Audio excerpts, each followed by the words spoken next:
Stop what you're doing. Listen. That feeling in your gut, the one you push down every day, that is not anxiety. That is not stress. That is a caged lion, and you are the one holding the key. You've been told a story your entire life, a soothing, comfortable lie. You've been taught that your kindness is a virtue, that your humility is a strength, that your willingness to turn the other cheek makes you the better man. That is the greatest deception ever perpetrated on the human soul. Your kindness is your cage. Your humility is your chain. Your patience is the poison you willingly drink, hoping your enemies will die. You are a good man.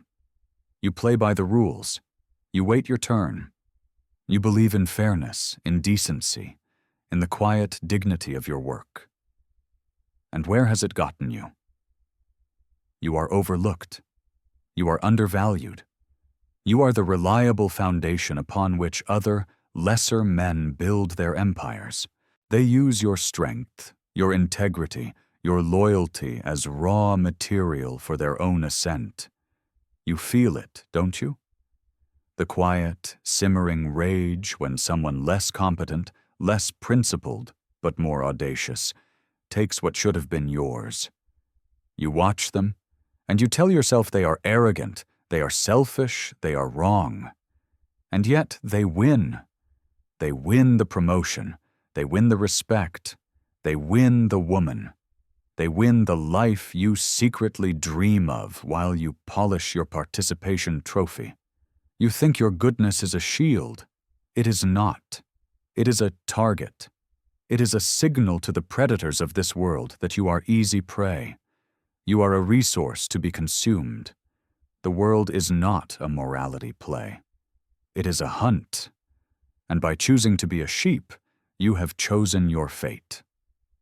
But that feeling in your gut says otherwise.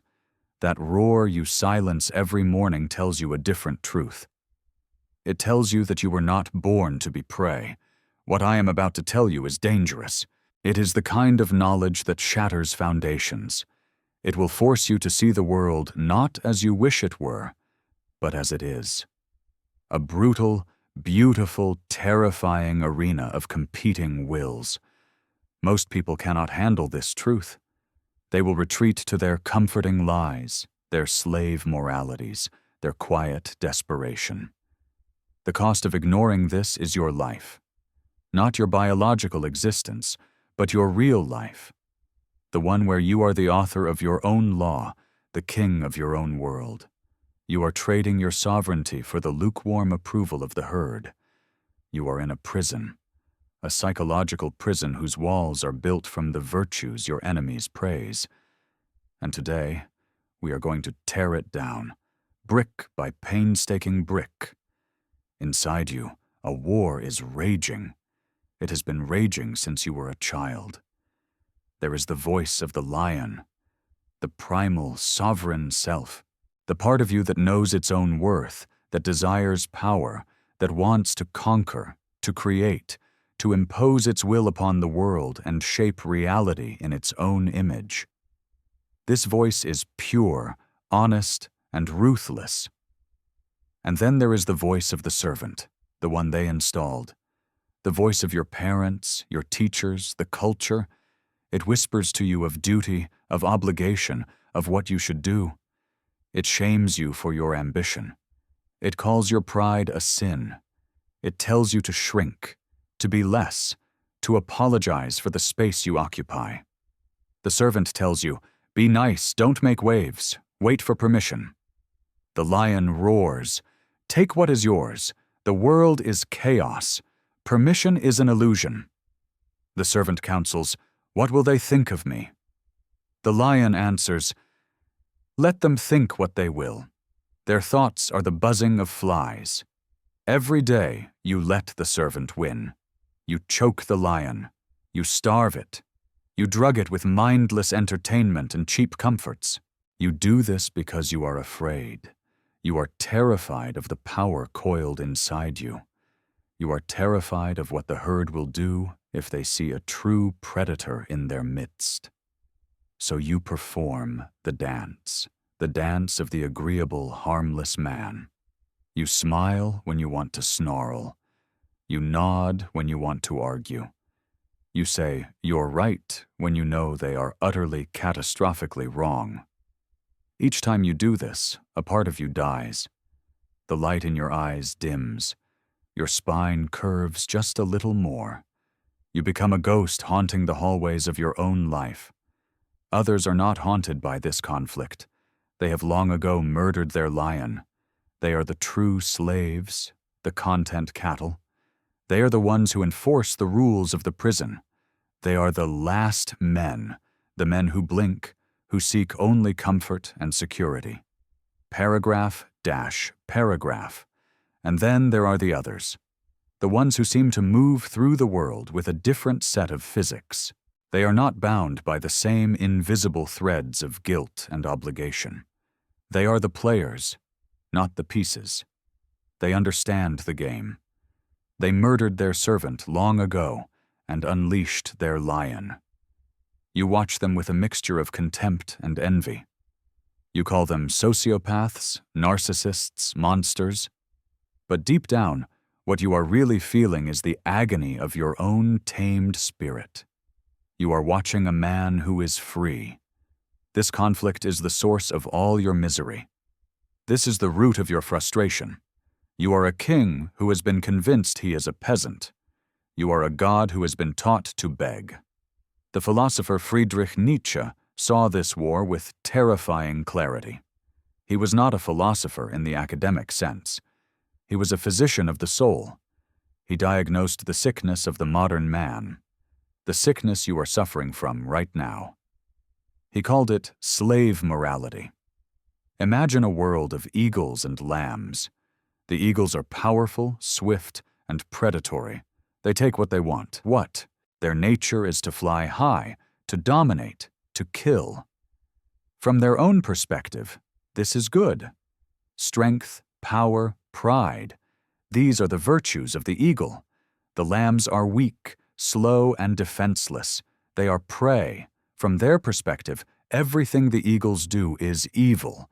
Strength is terrifying. Pride is arrogant. Power is oppressive.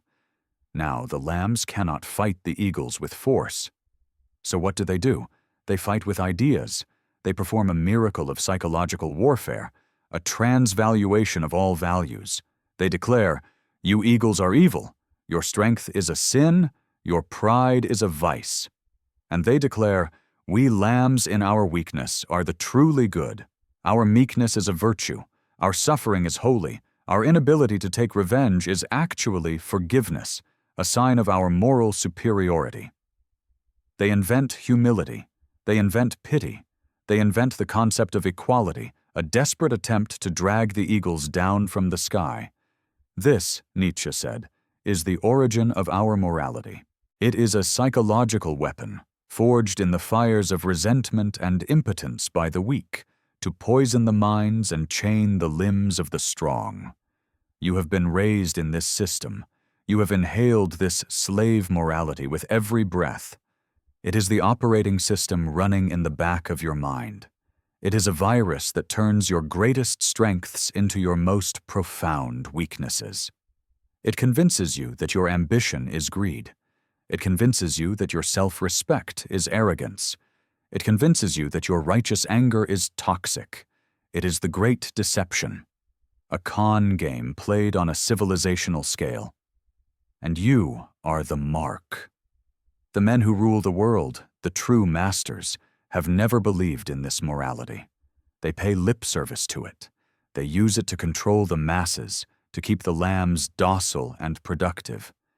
But in their private councils, in their boardrooms, in the deep chambers of power, they operate by a different code. The code of the eagle, master morality. To become psychologically untouchable, you must purge the slave virus from your system. You must unlearn everything you have been taught about good and evil. You must undergo your own transvaluation of values. This is the path. There is no other. We will now begin the rewiring process. We will install a new code. These are the laws of the untouchable mind. Do not merely listen to them. Carve them into the walls of your skull. Law 1. Kill the judge within. Your greatest enemy is not the boss who disrespects you or the rival who outmaneuvers you. Your greatest enemy is the tribunal you have seated inside your own head. This inner judge is a phantom, a ghost assembled from the disapproving glances of your mother, the disappointed sighs of your father, the mocking laughter of your childhood bullies, the sanctimonious pronouncements of your teachers. It is a committee of ghosts, and you have given them absolute authority over your life. Before you act, you ask them for permission. After you act, you await their verdict. You live your life as a defendant in a perpetual trial, where you are the only one on the dock, and the sentence is always guilt. The slave asks, "Am I being a good person?" He is constantly seeking external validation, a pat on the head from the ghostly tribunal. His actions are not his own. They are a performance for an invisible audience. He is terrified of their judgment, of being called selfish, arrogant, or mean. These words are the bars of his cage. The master does not ask for a verdict. He renders it. He asks a different question entirely, not "Is this good?" but "Is this useful?" Not "Is this right?" but "Does this serve my purpose?" Not "What will they think?" but "Does this increase my power?" Power, for the master, is not domination over others. It is domination over himself. It is the ability to shape his reality according to his own will. His values are not inherited, they are created. He is the source of his own law. You must stage a coup. You must overthrow the inner tribunal, drag the judge from his bench, the jury from their box, take them out into the courtyard of your mind and execute them without mercy. This is not a metaphor. This is an active, violent process. When you hear that whining, critical voice begin its cross-examination, "Are you sure you should do that? That's very aggressive. People won't like it." You must recognize it for what it is, the voice of the slave master, the warden of your prison. And you must tell it to be silent. You will starve it. You will no longer feed it with your attention or your fear. You will act in defiance of its warnings. You will do the thing it tells you is selfish. You will say the thing it tells you is arrogant. You will pursue the goal it tells you is unrealistic. At first, its screams will be deafening. The guilt will feel like a physical weight. This is the withdrawal. This is the slave virus fighting for its life. You must endure it. You must walk through that fire. On the other side is silence, a vast, liberating silence, the silence of self-sovereignty. In that silence, for the first time, you will hear your own voice, the voice of the lion, and you will begin to trust it. This is the first and most critical step.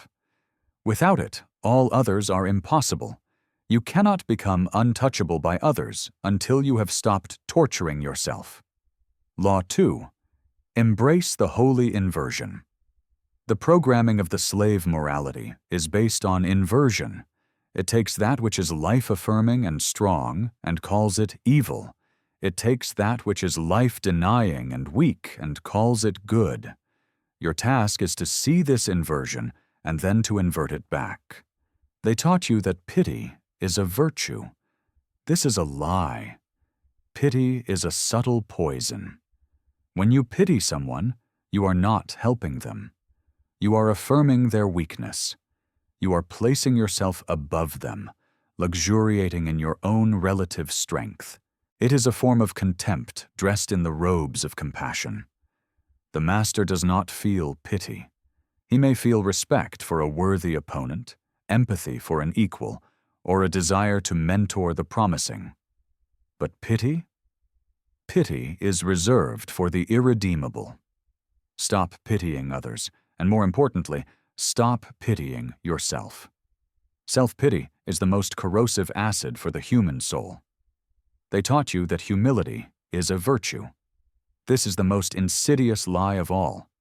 Humility is the tool the inferior use to demand that the superior kneels. It is a demand for the eagle to crawl with the worms. The man who knows his own worth does not need to be humble. He is not arrogant. Arrogance is the insecurity of the man who suspects he is great. The master possesses a calm, unshakable certainty of his own value. He does not boast because the lion does not need to announce that it is a lion. It simply is. Embrace your strengths. Acknowledge your power.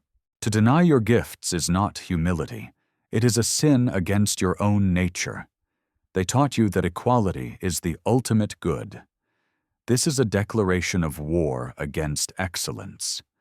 The demand for equality is the cry of the mediocre who wish to tear down anyone who stands above them. Nature knows nothing of equality. It knows only hierarchy, struggle, and the triumph of the strong over the weak, the clever over the foolish, the beautiful over the mundane. In your own life, you must stop striving for equality. Strive for mastery. Strive for dominance in your chosen field. Do not apologize for your excellence. Let it be a beacon that inspires the worthy and a fire that burns the resentful. They taught you to turn the other cheek. This is the ethics of the sacrificial lamb. It is a command to accept abuse, to welcome violation. The master understands that an offense must be met, not necessarily with blind rage, but with a calculated, decisive response that reestablishes his boundaries and demonstrates that there is a cost for transgression. To forgive an unrepentant enemy is not a sign of strength. It is a sign of cowardice. It invites further attack. You must look at the list of virtues the world has given you: patience, modesty, agreeableness, self-sacrifice, and you must see them for what they are: a slave's survival kit.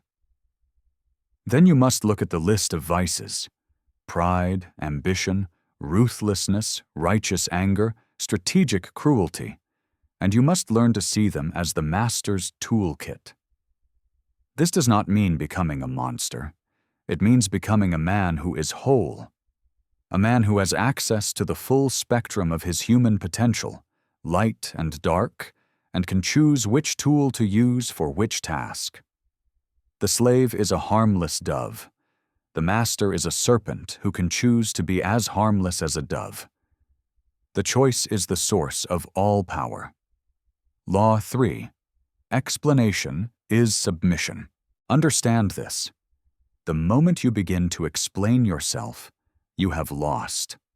Human interaction is a constant, subtle battle for frame control. The frame is the context, the lens through which the interaction is viewed. Whoever controls the frame controls the interaction. When someone accuses you, questions your motives, or challenges your decision, they are attempting to impose their frame upon you. In this frame, they are the judge, and you are the defendant. They are the prosecutor, and you are the one on trial. When you react by defending yourself, by justifying your actions, by explaining your reasoning, "No, you don't understand. The reason I did that was because," you have accepted their frame. You have implicitly agreed that you are the one who must account for yourself. You have placed yourself in a one-down, subordinate position. You have handed them the gavel. The master never, ever does this. He understands that his reality requires no justification. His decisions are his own. He does not owe the herd an explanation. To offer one is to signal that their opinion has power over him. Observe the weak man when he is challenged. Attacker. Why were you late? Defensive. You.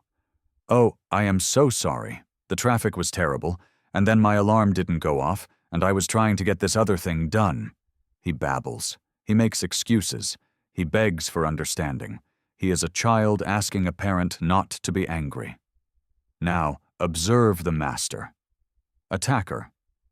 Why were you late? Machiavellian. You. I am here now. Let's begin. He does not enter the frame. He dismisses it. He redirects to his own agenda. He demonstrates with his silence on the matter that the question is irrelevant. Let's try another. Attacker. That's a very arrogant thing to say. Defensive. You. No, it's not arrogant. I'm just confident. I've worked really hard to get here, and I have the results to prove that. He is hooked. He is fighting on his enemy's territory, by his enemy's rules. Machiavellian. You have several options, all of which retain power. Option 1. Agree and amplify.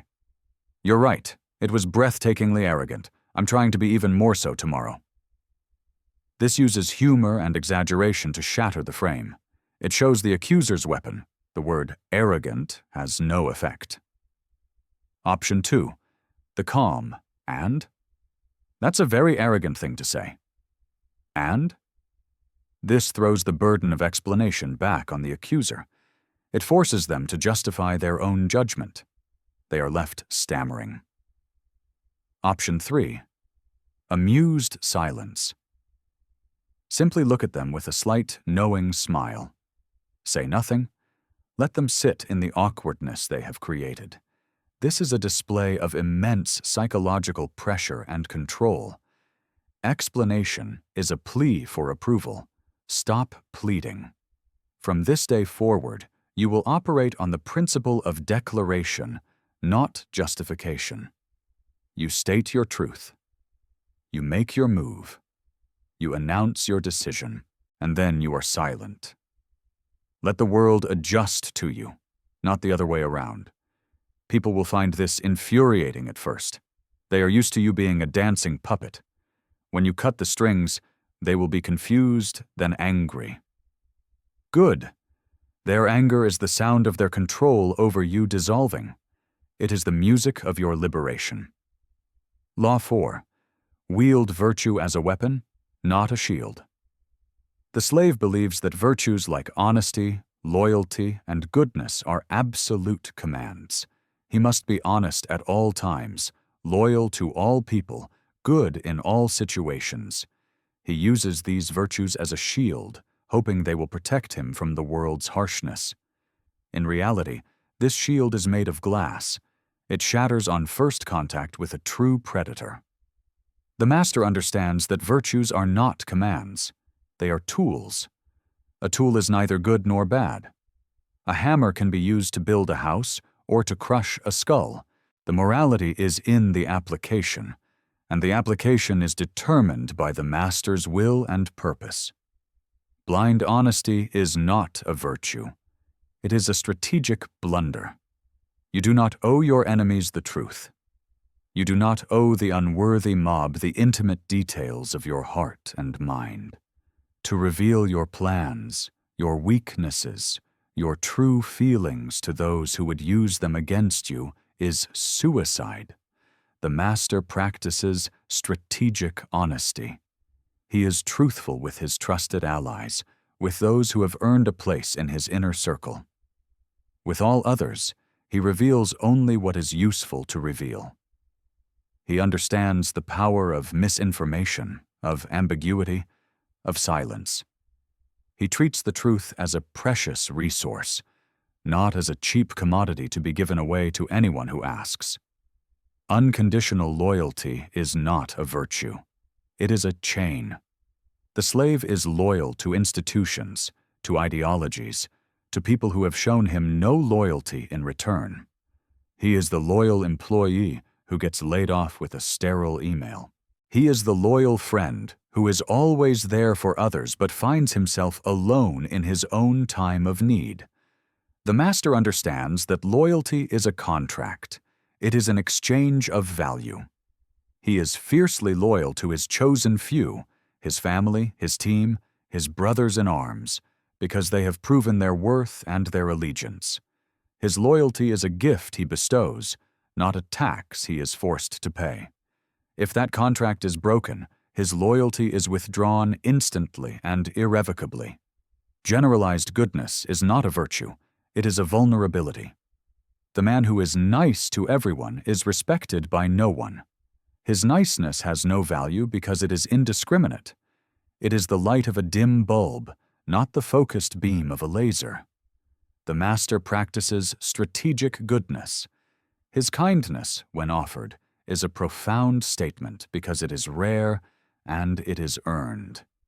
He can be generous and magnanimous to his friends and allies, but to his enemies, and to the vast neutral sea of the herd, he is something else entirely. Indifferent, or, if necessary, utterly ruthless. This dichotomy is what makes him unforgettable. People know his kindness is real because they have also seen his capacity for coldness. Stop trying to be a good man by the world's definition. Become a dangerous man who chooses to do good. The capacity for malice, held in reserve, is what gives your gentleness its power. The world does not respect good men. It respects strong men who have the capacity to be dangerous, but keep it leashed. Unleash your inner monster. Train it. Master it. And then, and only then, choose to put it on a leash. That is the path to being good and being respected. Law 5. Become the abyss. You are too reachable. Your emotional state is a puppet, and the world is constantly pulling its strings. A criticism from your boss ruins your day. A passive-aggressive comment from a loved one sends you into a spiral of self-doubt. The opinions of strangers on the internet can hijack your mind for hours. This is because you are transparent. You are a clear pool of water. Anyone can look in and see the bottom. Anyone can throw a stone in and watch the ripples spread, disturbing everything. The untouchable man is not a clear pool. He is the abyss. He is a black hole. When emotional attacks, insults, praise, flattery, or attempts at manipulation are directed at him, they do not find purchase. They do not reflect off him. They do not disturb his surface. They simply vanish. They are swallowed by the immense gravity of his inner world, his unshakable frame. This is not suppression. The weak man suppresses his emotions. He feels the sting of an insult, the anger, the hurt, and he shoves it down, where it festers and turns into resentment and anxiety. The master does not suppress. He is simply unmoved. He has cultivated such a profound sense of internal validation, Law 1, that the opinions of others are literally just noise. They are data points to be analyzed, not verdicts to be felt. Someone insults him. He does not feel the need to defend himself. Law 3. He does not feel the sting of shame. He observes it. Interesting. This person is trying to lower my status. Why? What is their motive? Are they threatened? Are they trying to elicit a reaction? He dissects the attack with the cold detachment of a surgeon. The emotional payload of the insult never reaches its destination. It is consumed by the abyss. Someone praises him. He does not get inflated. He does not become dependent on their approval. He observes it. Interesting. This person is trying to raise my status. Why? Do they want something from me? He accepts the praise, if it is useful, without letting it touch his core identity. This state of being is the ultimate fortress. When you are the abyss, you become psychologically sovereign. You are the sole governor of your own emotional reality. Nothing external can touch you without your explicit permission. How do you cultivate this? Through practice.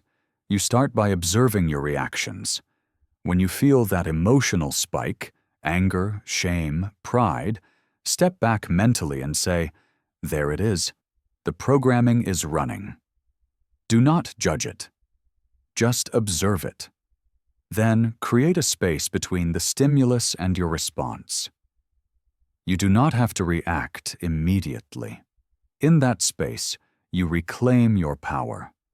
You can choose your response instead of being a slave to your conditioned reflexes. With time and practice, that space will grow larger. Your default state will shift from reactive to observant. You will begin to feel a deep, calm centeredness that is independent of external circumstances. You will be in the world, but not of it. You will watch the storms of human drama rage around you from the unshakable calm at the eye of the hurricane. This is what it means to be untouchable. Now, the theory is complete. But theory without action is the consolation prize of the coward. I am giving you a challenge, an experiment. For the next 72 hours, you will live by a single law, the law of non-explanation. For 3 days, you will not justify, defend, or explain yourself to anyone, for any reason, unless it serves a direct, strategic purpose that you have consciously chosen. When your partner asks why you made a certain decision, you will not launch into a long-winded defense. You will say, "Because I decided it was the best course of action." And then you will be silent. When your boss criticizes a piece of your work, you will not make excuses. You will listen. You will say, "I understand your feedback." And that is all. When a friend questions your new attitude, your new boundaries, you will not try to make them understand or feel comfortable. You will simply say, "This is who I am now." This will be incredibly difficult. The urge to explain, to smooth things over, to seek approval, is a powerful addiction. You will feel the social pressure mounting. You will feel the discomfort of others as they realize their old levers of control no longer work on you. You must hold the line. During these 72 hours, be an observer. Watch what happens. Notice the confusion in people's eyes when you fail to give them the reaction they expect. Notice how they lose their footing, how the power dynamic of the conversation shifts instantly. Most importantly, notice what happens inside you. Feel the terror, and then feel the immense, exhilarating rush of power that comes after it. Feel the space that opens up in your mind when it is no longer occupied with crafting apologies and justifications. Feel your spine straighten. This is your first taste of freedom. It is the first step out of the cage. The old you is dying. Let him die. He was a good man, a reliable man, a nice man. He was a pillar of the community, and he was a slave. He was a ghost. He lived a half-life of quiet desperation, seeking permission to exist. Mourn him for a moment if you must. Then burn the body. From his ashes, a new man is born. This man is not nice. He is not safe. He is not agreeable. He is formidable. He is a creator of values, not a follower of them. His morality is his own. His good is what elevates him, what increases his power, what affirms his life. His bad is what diminishes him, what makes him weak, what stems from the herd. You are no longer a piece on the board, moved by unseen hands. You are the player, both players. The entire game exists within your will. You are no longer a leaf in the wind, tossed about by the currents of other people's opinions and emotions. You are the storm, the man who has killed his inner judge, who has inverted the slave's values, who refuses to explain himself, who wields virtue as a weapon, and who has become an abyss. This man is a force of nature. He walks into a room, and the room changes. He speaks, and his words have weight, because they are not a plea but a declaration. He is silent, and his silence is more powerful than another man's speech. He becomes psychologically untouchable, not because he has built thicker walls, but because he has realized he is not the fortress. He is the entire landscape. This is your birthright, the sovereignty you traded for the promise of safety and approval. Take it back. Take it back now. Your new life begins with a declaration, a choice, a commitment to this path of fire and rebirth. Strike the like button as a seal upon this new covenant. It is your first act of will, a declaration that you are done being a servant. Subscribe to this channel, not as a follower, but as an initiate. You are joining an army that is arming itself for a psychological war. Ring the bell, for you must be ready for the next transmission. The lessons will only get harder, and the truths will only get darker from here. This is not self-help.